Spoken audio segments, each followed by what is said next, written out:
Hello, everyone. This is Todd Herr, co-chair of the Email Core Working Group. I'll be facilitating the session today. Alexi is unable to make it due to a work commitment. Looks like we've only got 18 or 19 people showed up so far, so I'm going to wait another minute or so to let everybody trickle in, and then we'll get going.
Okay, well, we're 2 minutes past starting time now. Again, my name is Todd Herr. I'm co-chair of the working group. I'll be facilitating the session today. I don't know if we can blame the early hours here in the US or what, but attendance isn't as heavy as I hoped it would be, but we'll muddle through not just the same. We'll start with the note well, standard slides that everyone sees at every IETF meeting.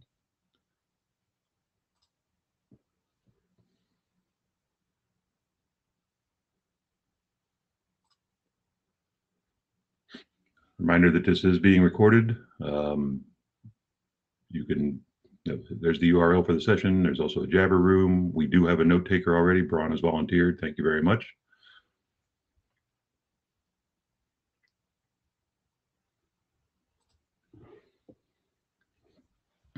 A lot of stuff on the agenda today, but it's mostly just bringing a number of tickets to closure.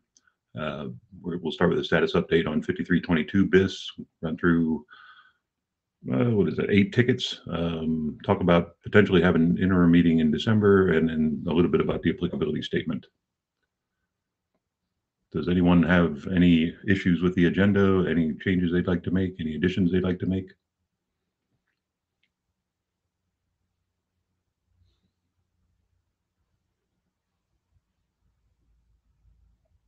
Seeing none, let's plow forward. Pete wanted to let us know regarding RFC 5322, what status is right now. He's got fixed one bit of awkward text and put back an optional field in trace resent block. Still need to clean out the editor's notes, and he thinks he's ready for the working group last call unless something comes up.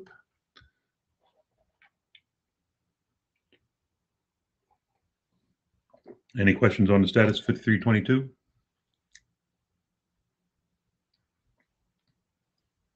Okay. All right, first ticket.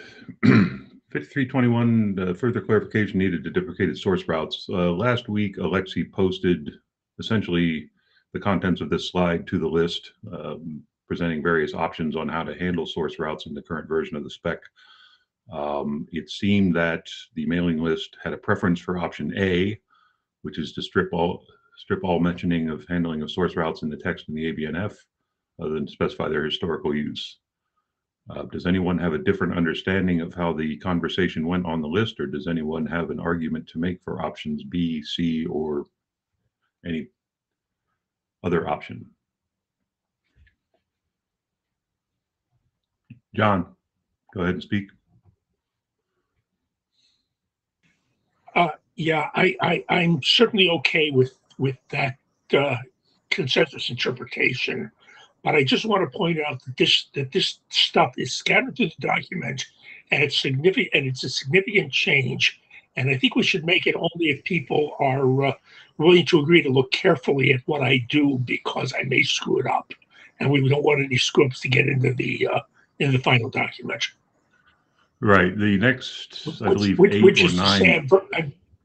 I'm very reluctant to make significant changes here without a lot of cross checking. Sure.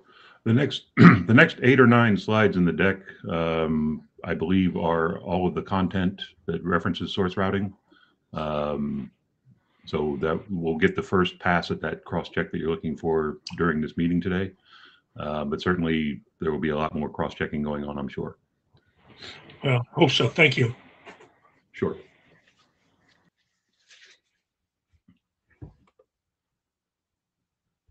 Anyone else have anything to say regarding the options presented here? Any argument to make for B, C, or D?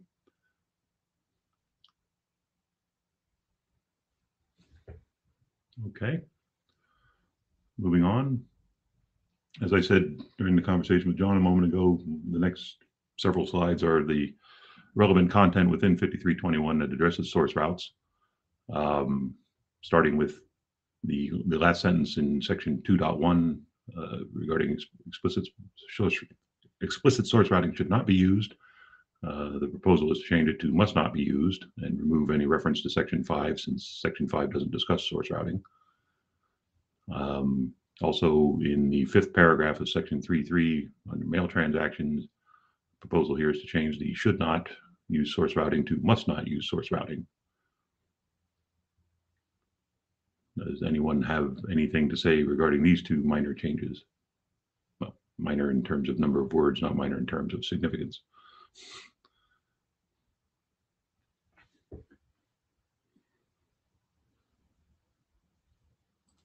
Okay.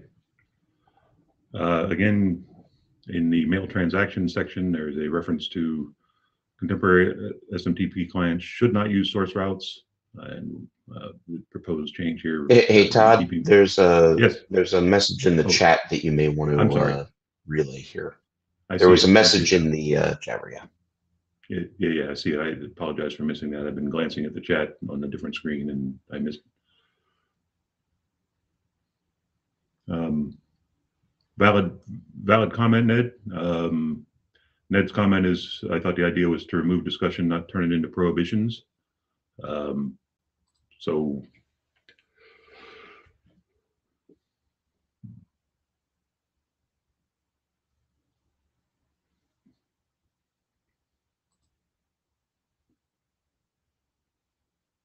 I don't know that we're, I mean, option B was to allow source routing in the ABNF, but strengthen existing text. All right, you're right. You're correct. That is option B. Alexi wrote these slides. I didn't. I apologize for the seeming misalignment here. So yes, you're correct. So then the proposal ought to be in keeping with option A here on this slide to remove the sentence entirely. With the 5th paragraph in mail transactions, I guess we would just remove everything after the semicolon. However, contemporary systems should not use source routing.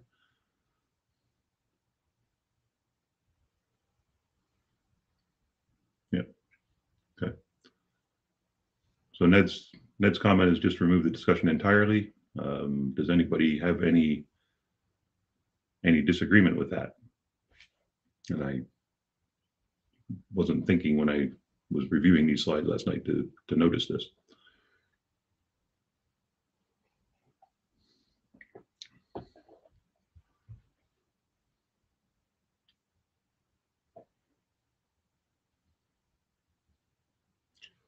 Pete, go ahead and speak. So if we remove it entirely, which seems fine, it's not going to exist in the ABNF at all, and it's not going to have the historical note. It's just we're gonna make believe source routing didn't exist, or we're going for allow it in the ABNF, but make no mention of it whatsoever in the The text.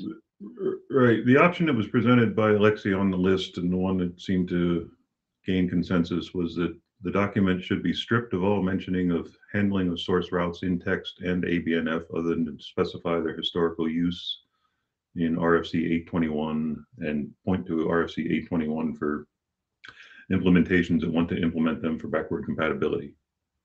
So every slide regarding this text, every slide regarding this option that comes afterwards seems to be in support of option B, not option A, despite it's saying it's in support of option A. So let's revisit this slide here with the various options, and it seems like the recollection of everyone from the mailing list is that option A was where people expressed a preference. So yes, in answer to your question, that we would be stripping the info out. Barry? Barry Leba. So in which case there should be text somewhere that says, that has a paragraph that says SMTP originally specified source routing, see here in RFC 821. This is now deprecated, and implementations that need to have backward compatibility with source routing should see that for syntax or whatever, and that's it. And then every place else we're pulling the text, right? That seems to be the proposal on the floor, yes.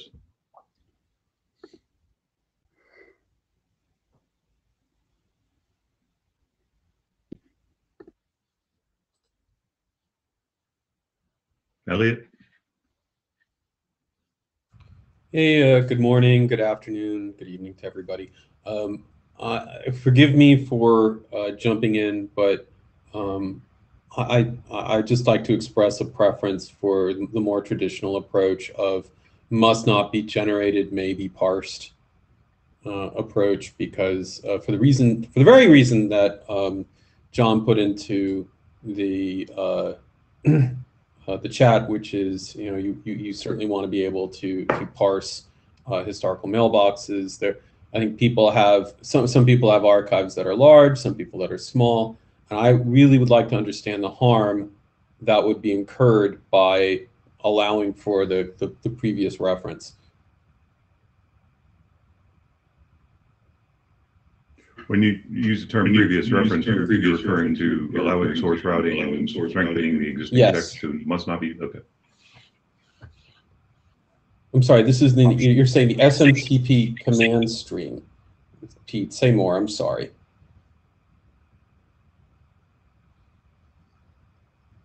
Like the parsers are the parsing of the return route. Unmute button, hold on.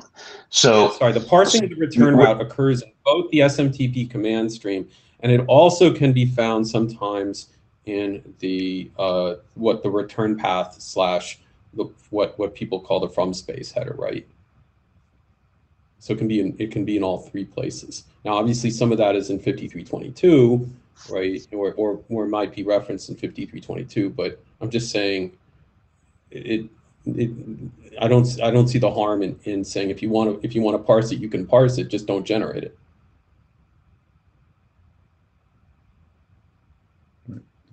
Pete, you started to speak, and then I'll get to you, John.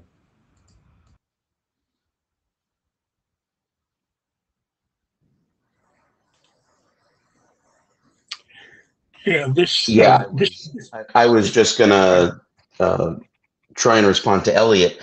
I was checking to see whether it's in the parse syntax from 5322. But yeah, I mean, in 5321, we're talking about the SMTP command stream not parsing old mailboxes, right? John shakes his head. Go ahead. John, go ahead. We both 5321 and 5322 and their ancient and esteemed predecessors are about what gets transmitted over the wire. We never specify what somebody can put in an envelope. It can put in a mailbox file, and nothing prevents someone from putting parts of the envelope in that file along with parts of the content. And I've certainly seen it done. So yes, it has to do with parsing mailboxes. We wouldn't want somebody who's trying to look at an old mailbox to find one of these ugly looking creatures and say, WTF is that? So Elliot's scheme works, Ned's scheme works. Taking all of this out and pretending that it never happened probably doesn't work. And it's exactly this discussion, which is why I made the comment earlier about wanting to make certain that that people are clear to me about what it is they want, and then check and make certain they get it right. So let's be clear about 5322's approach to this stuff, because 5322 is about parsing messages wherever they may be. And so there is explicit text saying, hey, if you've got this stuff locally stored and you've got a message locally stored, you may want to be able to parse that. And so there is the route, this return path. It's called OBS route in 5322 that makes it legitimate to parse it in a message. But 5321, as far as I can tell, isn't talking about that. It's talking about the use of them in protocol.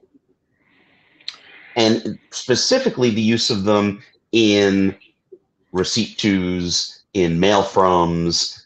And so it seems legitimate to say we're not going to do some sort of old-fashioned stuff in 5321 and yet leave it in 5322 for parsing purposes, for messages that exist wherever they might exist.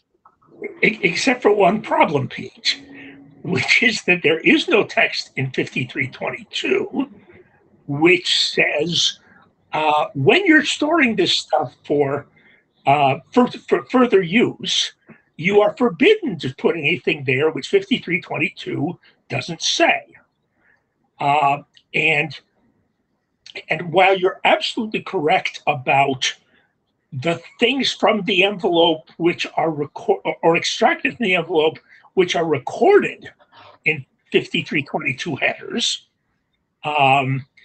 receive fields, return pads, whatever, nowhere do you say, well, if somebody put this stupid thing in the ex-FUFA field, given our history with ex-FUFA, or the ex-FUFA or the ex-FUFA command, given our history with that stuff, that they can't store it in the message store. So there's still an issue there, and it's that issue, won't try to speak for Ned or Elliot, but it's that issue which motivates me to say there ought to be a backward pointer here somewhere, and whether we state that backward pointer by putting into 5321 the thing which 5322 does frequently and 5321 is so far avoided, which is to say must not generate but may do odd things with UC, which is my version of Elliot's proposal, or to take all of it out and say one of these bogus things looks like this, and if you see one, go look at 821, which is my rough interpretation of Ned's proposal. I don't see nearly as much difference between the two as it probably feels like, but that's just me. And since I'm here I'll mention the latter, which sounds more like choice A to me, seems to be my preference, which is no real mention of source routing in 5321 bis, except for the backward pointer to 821. As editor, I'm completely agnostic. As anything but editor, it's too early in the morning.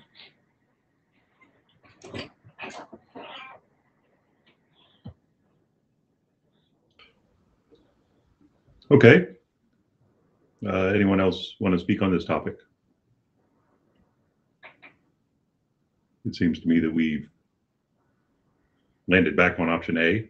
Does anyone disagree that we have landed back on option A? Well, we landed up with option A, with the understanding that's leaving a historical pointer rather than taking all of this out entirely and pretending it never existed.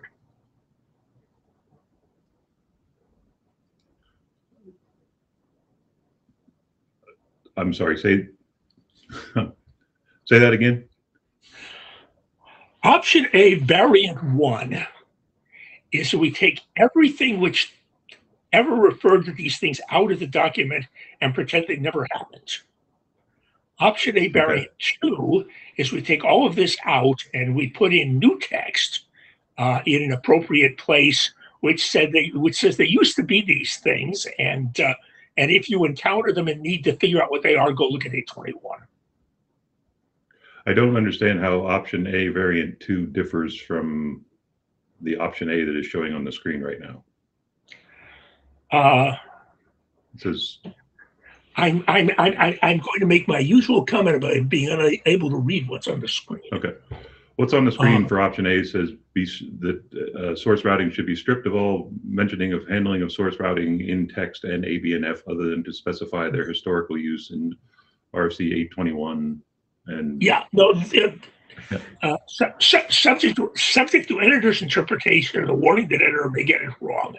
Option A on the slide is what I refer to as variant 2. Okay, and that was the option that seemed to draw consensus on the mailing list. That is not the option supported by the follow-on slides, but we will use the follow-on slides to mention the text that will have to be stripped out, and so. Okay. And I plead with you and Braun to make these notes clear enough that when I look at them, I don't get confused. We will. Again. You can't be any more confused than I right now. So we will. Well, if the notes clearly show the confusion, then if I get confused, I'll come back to the list. Okay. All right. So, okay. Moving on. Now, these slides that address the topic of source routing will be used to reference the sections that need to be stripped in keeping with option A rather than proposing alternative text, which would be in keeping with option B, which we did not agree to. So we have a sentence in basic structure that says explicit source routing should not be used. That sentence will be stripped. We have a sentence in mail transactions that finishes with the clause, however, contemporary systems should not use source routing, see Appendix C. That clause will be stripped.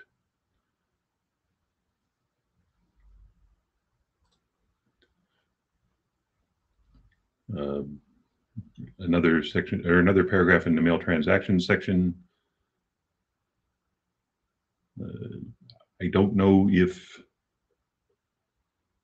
the sentence historically the forward path was permitted to contain a source routing list of hosts qualifies as referencing its previous existence, but this is a sentence that will have to be addressed as the editor rolls out a new version.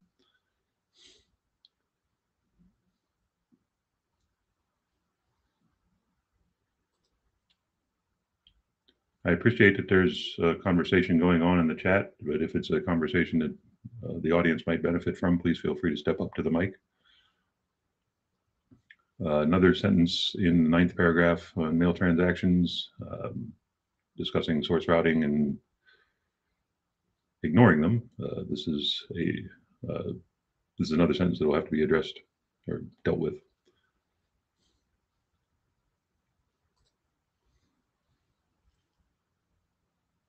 More text on source routing, in fact, an entire section on source routing and relaying. The point here with these slides is I think Alexi did a good job of calling out all the areas or all the sections in the document that talk about the topic of source routing. So they're the ones that will have to be stricken and references to 821 made as appropriate.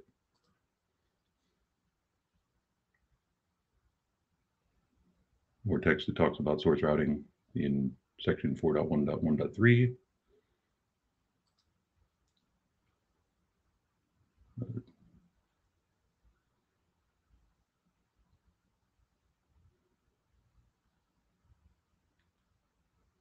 4.1.2, Appendix C, discussing source routes.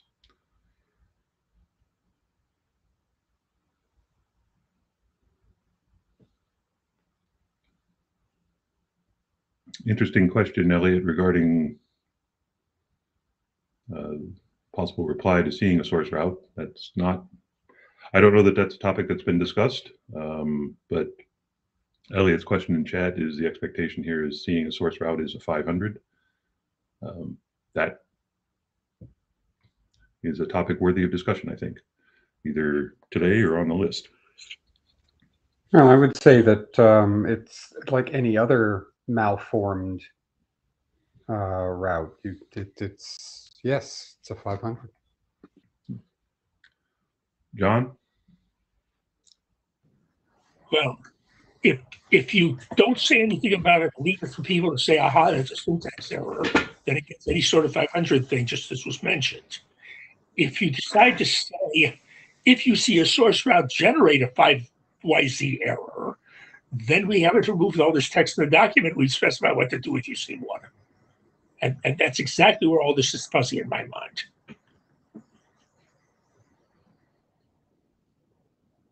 Okay. What I started to say in the chat is I think I understand how to write the historical paragraph. And maybe the right way to most efficiently move forward is for me to write it to get it into -06 and then have people start throwing things when they see it that doesn't correspond with what they think they thought I should have meant. That seems like a good approach. And from that standpoint, this set of slides which Elliot prepared, and which for the record I'm seeing for the first time now, is simply a pointer for me as to what to look at and take out. Correct.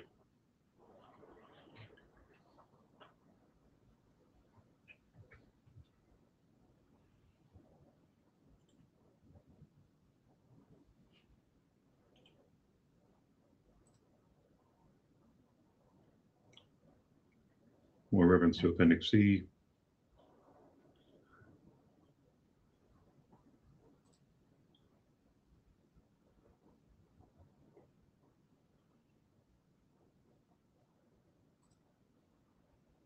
And Appendix F.2.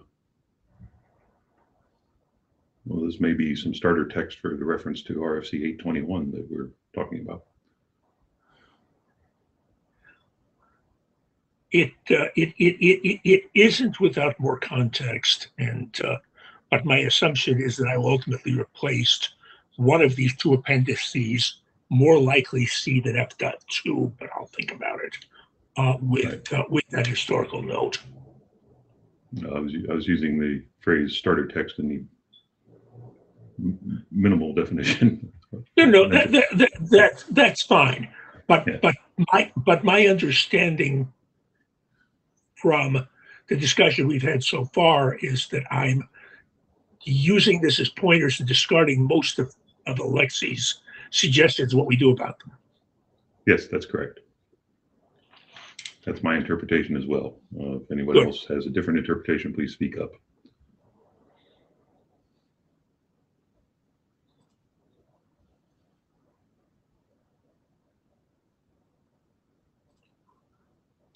Okay. We have completed our discussion of source routing, I hope, and now can move on to other tickets. There are two tickets that reference quoted strings an email comparison, tickets 21 and 49. There is a suggestion here to add a bit to the end of the reference paragraph in command argument syntax that provides some examples of local parts that are semantically equivalent, just with some white space in them.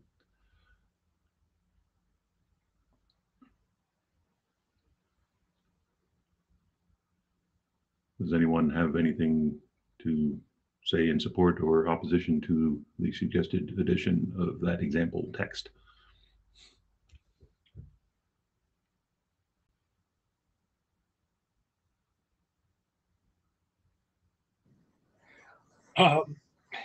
Just a cautionary note. The general tone of everything May 21 forward toward local parts is that they don't have semantics, and nothing SMTP-ish gets involved with anything which involves their semantics. So the principle here is what I'm in favor of. The terminology, I think, needs to be tweaked, although if that's not the case, people should correct me. We're not talking about semantic equivalence. We're really talking about lexical equivalence. Okay. There is a mention from Ned in the chat about the really important example is that quote foo quote at example.com is the same as foo at example.com. Certainly, examples illustrating the point I don't think are bad things. So. Yeah, no, I agree, and we'll try to put some in. And again, the key change here is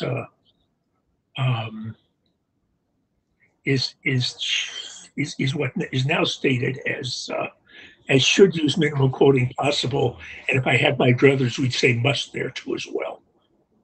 That's a personal editorial comment. Okay.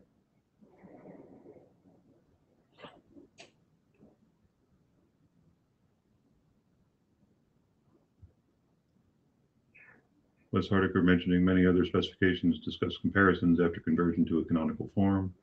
So I assume, Wes, that you're saying that this is something that's done and it's something that we should put in the document, in this document as well. Well, I was giving it an alternative. I'm sorry. This is a long-time mail user, first-time caller. I don't follow the email groups in the IETF enough, but I work with a lot of other specifications, including DNS and other things, where the process of doing comparisons involves doing all of the replacements to convert something down to a canonical form that is the basis for comparison. So on the screen, for example, you would handle the escaping. For the foo at example.com, you would convert one or the other to the base form that would probably strip the quotes or keep them, and then you do the comparison. And that's typical. That's one way that we put wording in IETF specifications about things like this. Yeah, Wes, it's a matter of wording. I'm a little reluctant to go in that direction here, because of potential interactions with SFTP UTF-8 and its friends, where because of, in my opinion, bad judgment on Unicode's part, canonical form means a whole lot of other things. And those things include things which we specifically do not want MTAs messing with. So this is a canonical form strictly with regard to quoting, and I think that gets us tangled in knots, although certainly we've tried that in other places.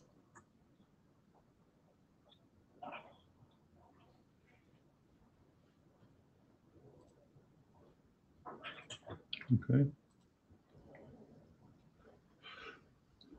Related to this topic, the next slide recommends moving some text. The mention right now in the current document of the backslash comes after the text on the previous slide that uses the backslash, and there's a recommendation here to move this paragraph regarding the backslash and its usage up before that, so that it sort of flows better. Talk about the character before you use its first example, sort of thing. The editor apologizes for not fixing this in 2821. The apology is accepted, I guess. Any other comments on this particular topic?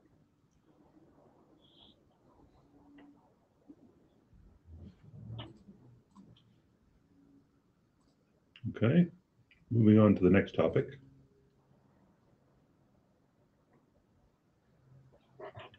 In the abstract is the paragraph shown here, and the highlighted text in that abstract is discussion of mail submission protocol. There's a suggestion to replace that bolded text with the sentence, the document also provides information about use of SMTP for other than strict mail transport and delivery.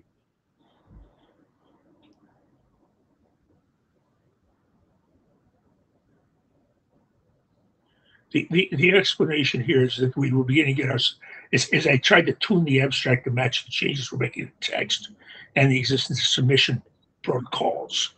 I was afraid of making the abstract much longer, getting us tied in knots.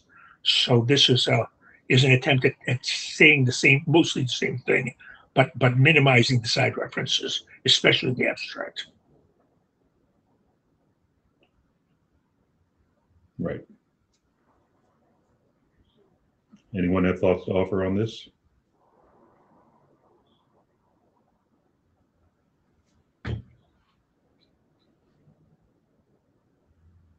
Okay. Moving on. I'm taking silence as approval, Todd. So am I. Good. That or everybody's going off to get another cup of coffee, I'm not sure.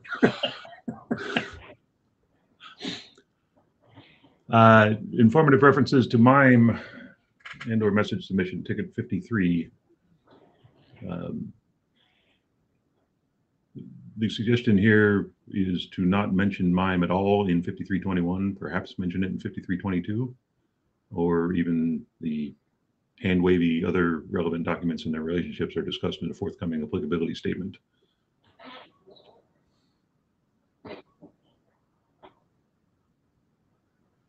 Pete says it is already mentioned in 5322 bis. That's good. So.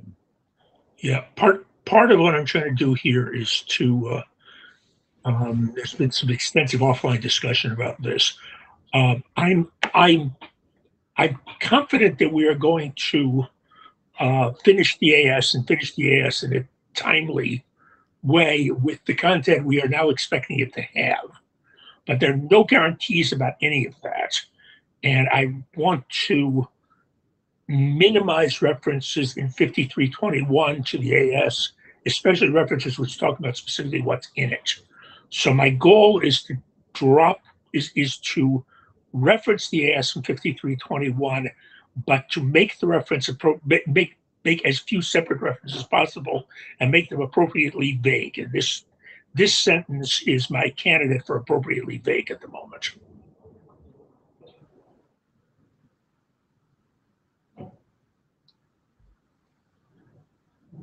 In particular, if things blow up and the AS doesn't happen, the worst thing 5321 bis has said is forthcoming applicability statement. It has not committed anything about what has to be there or when. I personally like the phrasing here because, as you said, it is purposefully vague.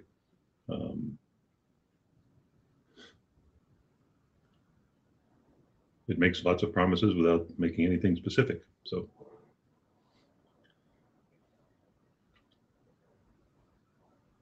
the chat seems to agree. Okay, moving on. This slide is in regards to the forthcoming applicability statement and which mentions should, as far as compliance with the applicability statement, which of these protocols must be supported and which should be supported. We do note that there is some difference in this proposal here with what's in 6409 because all 5 of these are shoulds, or 4 of these are shoulds in 6409 at the moment.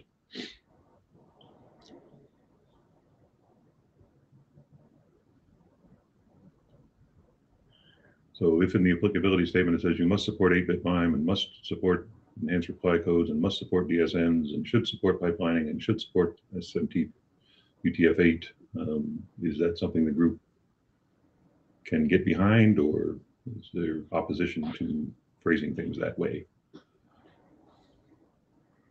I would say get behind, with the understanding that when we start seriously addressing the AS, we're going to review these decisions anyway.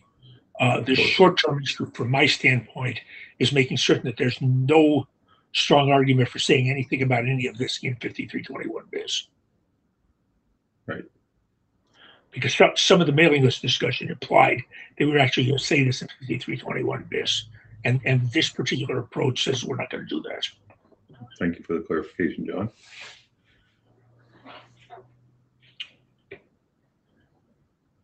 And then I agree for multiple reasons, including the fact that 8-bit MIME is a strict requirement for SMTP UTF-8, which, yeah.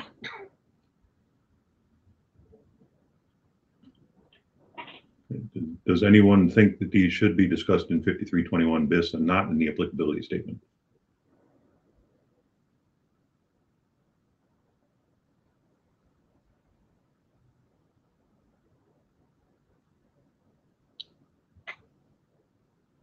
Ned, I see your most recent comment. I think that's, as John was saying earlier, that's something we can better discuss once the applicability statement is written.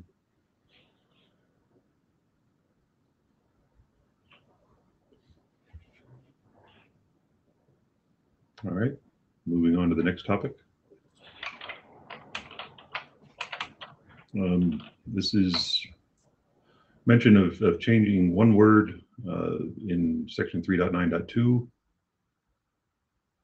There is there is the use of the word forwarding in the sentence. Note that the key difference between handling aliases and forwarding is the change to the backward pointing address. In this case, we believe this to be a cut and paste error, and the word should be redistribution there, not forwarding.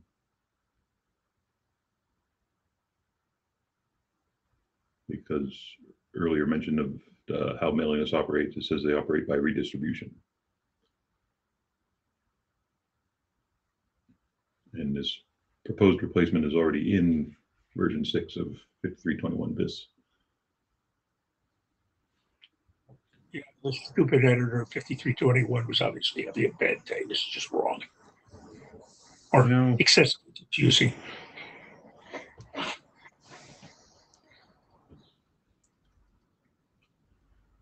Okay. No discussion on this topic on the chat, I don't think.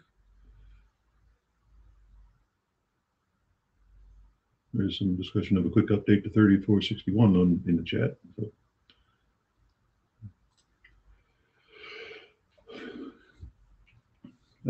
The ticket 54, should hop-by-hop authentication or encryption be discussed in 5321? The proposal here is to address the topics in the forthcoming applicability statement and to have initial text on these topics available for discussion during a possible interim in December. I open the floor to discussion on this.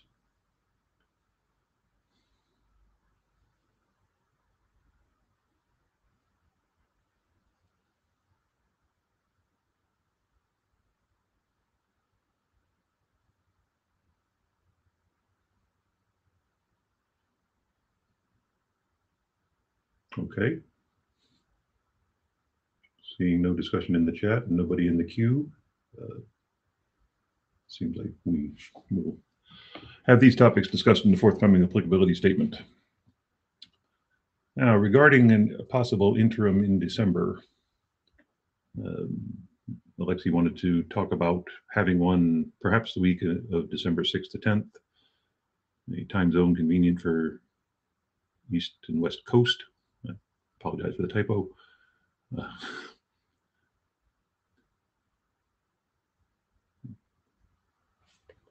Thank you, Ned. I note your comments on the previous slide.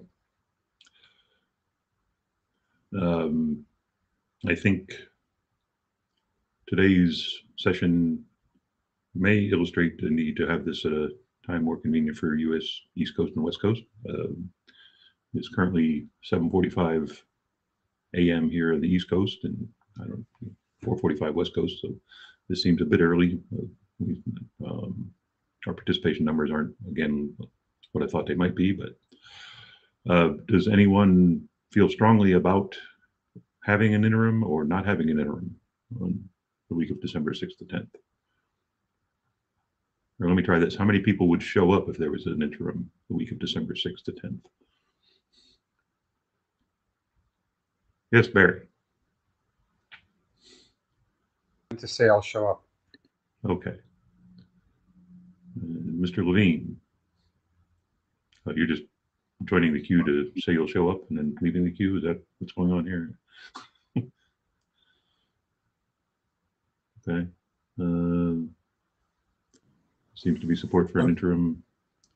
Yeah, John, I will show up, and if we can do an interim in December, which is nearly as productive as this call has been so far, we will be moving along very quickly, which is a good thing.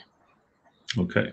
So look for an announcement on the list soon regarding scheduling the interim. I don't see anybody saying. Ron says he won't show up, so. But okay. Cool. And then the last slide, suggested scope for the core applicability statement.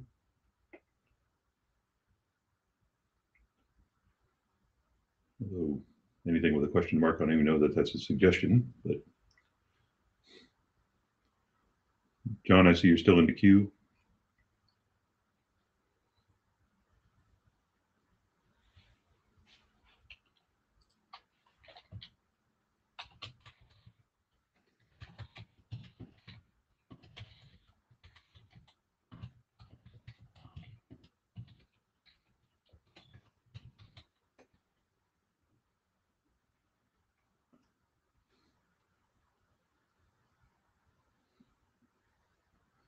We have a comment in chat that suggested scope looks about right. This is the last slide in the deck, so if anyone else, yes, Barry. Yes, the suggested scope looks about right. We are going, as we build the applicability statement, we are going to be suggesting specific things to put in, and those details will get sorted out at the time. But for setting expectations, this statement seems about right. Okay. John? Yes, strictly as participant rather than editor of anything that happens to be involved here. I think we're going to have trouble keeping some of these things out of there in practice, in particular the interconnections between 6409 and SMTP are probably going to require comment. But these are things which, but as statements of principles and targets, as Barry suggested, I think this is about right, and we can sort it all out as we get there. Okay. Thank you. Ron?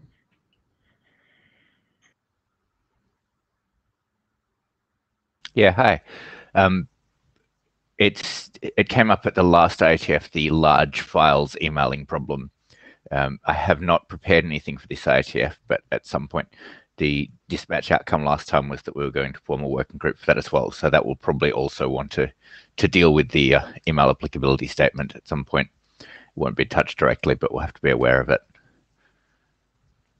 What scope are they, or what magnitude are they talking about when they say large files?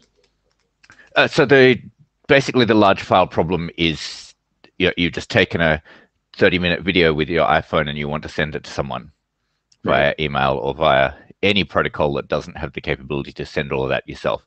And so what we're winding up with is each provider having their own way of basically creating a URL and then sticking that somewhere deep inside the email in an HTML as an HTML link with no context to say that this is an attachment or this is something that you might want to download and keep yourself at the other end. There's something that might want to be virus checked on the way. So the plan is to look at what can be done there. But I did not get to do it in the 4 months since the last IETF. So at some point, some group is going to have to handle this because the problem keeps getting bigger. There are more and more cases of people wanting to send files that are larger than you can send over SMTP reliably. Right. Thank you. John Levine? Yeah, apropos of that particular comment, we got most of the way to sketching out an improved version of external body, which is an existing MIME thing, to make it slightly more robust. So it has a checksum and it has a date, so you can virus scan it when you receive the message, and then look at the checksum to make sure it hasn't changed and stuff like that. So I think it actually might, wherever we do MIME updates, that's where it should go. I don't know whether that's 5322 or whether that's something else. Okay. Brian, you're still in the queue. Of it is the storage component that you need to define how it gets stored and how long it gets stored for, and whether the receiver takes a copy and maintains a copy locally as well. So there'll be a bunch of work that's not just the MIME format itself. It'll be authentication and transport stuff. Okay. There's mention in the chat from Pete about the lemonade specs, and Ned saying Ned mentioning past attempts to do something like this. Anyone else want to speak on the applicability statement or any other topic that is within the charter of this working group?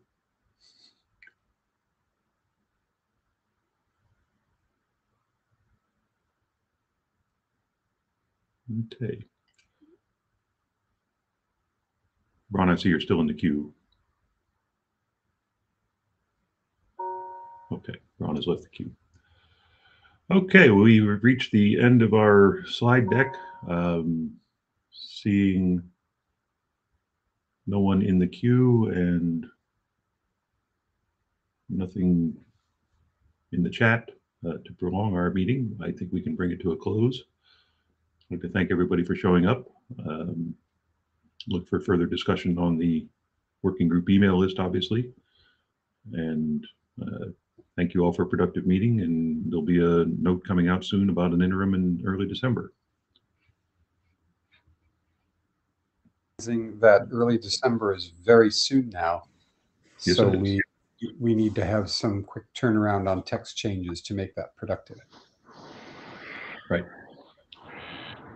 Yeah, I was just about to mention that there's been an office conversation with the co-chairs about that schedule, and Pete is talking about. Pete mentioned earlier he's talking about spinning up a 5322 revision soon, and my expectation is that we'll have the next version of 5321 before the end of this month. So that December schedule kind of assumed that.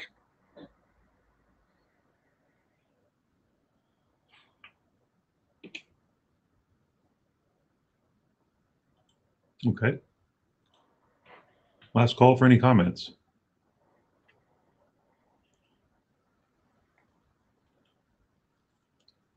Well, again, thank you all for showing up, and thank you for a productive session today.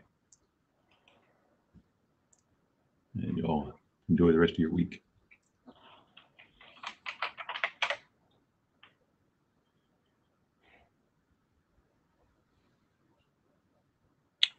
And thanks for running a very productive meeting. Oh, you're welcome. My first time. You're off to a wonderful start. Yes.